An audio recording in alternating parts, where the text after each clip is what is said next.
অসমৰ খিলঞ্জীয়া মানুহৰ ওপৰত তেওঁলোকৰ যি অধিকাৰ এই অধিকাৰ কাঢ়ি ল'বলৈ চৰকাৰখনে যিবোৰ কাম কাজ কৰিছে সেই কাম কাজৰ এটা নিদৰ্শন। কাৰণ আম্বানী আদানীক হাজাৰ হাজাৰ বিঘা মাটি দিছে।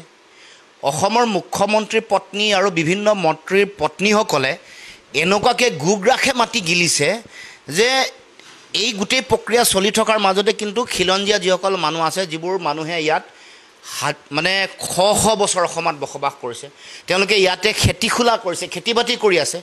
আৰু সেই তেনেকুৱা এগৰাকী খিলঞ্জীয়া মানুহ চেতিয়া ডাঙৰীয়ানীক তেওঁৰ যি মানে খেতি পথাৰ, তেওঁৰ যি কঠীয়া পাৰি থোৱা জেগা, সেই কঠীয়া ডাঙৰ হোৱা কঠীয়া এটা দুটা দিন তেওঁলোকে আহ্বান জনাইছিলে যে এটা দিন সুযোগ দিয়ক, কঠীয়া আমি উঠাম আৰু ৰাতিও আমি কঠীয়া উঠাইছোঁ।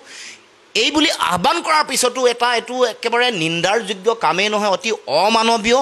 আৰু অসমৰ খিলঞ্জীয়া মানুহৰ প্ৰতি বিজেপিৰ চৰকাৰৰ যিটো দৃষ্টিভংগী, অমানৱীয়, ধিক্কাৰৰ যোগ্য, গৰিহণাৰ যোগ্যকৈ ওপৰত এটা কাম তেওঁলোকে কৰিছে। এই কাম কোনো কাৰণতে কেতিয়াও গ্ৰহণীয় নহয়। আৰু এনেকৈ এই যিটো তেওঁলোকে জাৰে তাৰে মাটি উচ্ছেদ কৰিছে বা বেদখল কৰিছে, বিশেষকৈ খিলঞ্জীয়া থলগিৰি ভূমিপুত্ৰ অসমীয়া মানুহৰ ওপৰত কৰা এই আক্ৰমণ কেতিয়া বন্ধ হ'ব? আমি প্ৰশ্ন কৰিব খুজিছোঁ। মুখ্যমন্ত্ৰীৰ পত্নীয়ে লোৱা এই মাটিবোৰ, মন্ত্ৰীবোৰে লোৱা মাটিবোৰ, এইবোৰ কেতিয়া উচ্ছেদ হ'ব? এইবোৰ প্ৰশ্ন অসমৰ মুখ্যমন্ত্ৰীয়ে দিব লাগে। আৰু এই কামৰ মুখ্যমন্ত্ৰীয়ে কৰা এই অতি গৰ্হিত নিন্দনীয় কামৰ আমি তীব্ৰ ভাষাৰে গৰিহণা দিছোঁ। আৰু এনেকৈ খিলঞ্জীয়া মানুহৰ ওপৰত, খিলঞ্জীয়া মানুহৰ মাটি ভেটিৰ ওপৰত কৰা আক্ৰমণ বন্ধ কৰিব লাগিব। এই সকিয়নি অসমৰ মুখ্যমন্ত্ৰীক আমি জনাইছোঁ।